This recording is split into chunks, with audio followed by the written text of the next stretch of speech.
My name is Gala. In my video, I'm going to share two easy bunny designs from Babybel cheese. For the first design, I need only one wheel of cheese.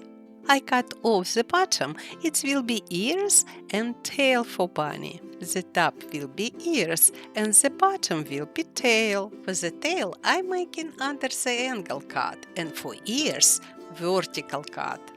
Now I need to attach ears and tail to my bunny. This bunny is so perfect to decorate cheese platter for Easter.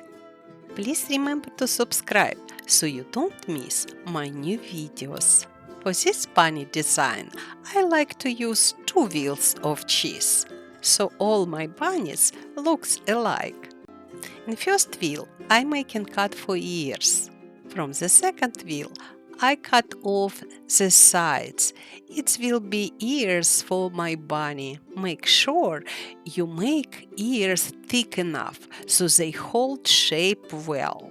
To give bunny more personality, we can draw face with food markers, but I prefer keep design simple. Visit my website, I have much more ideas there than on my YouTube channel. Thank you for watching.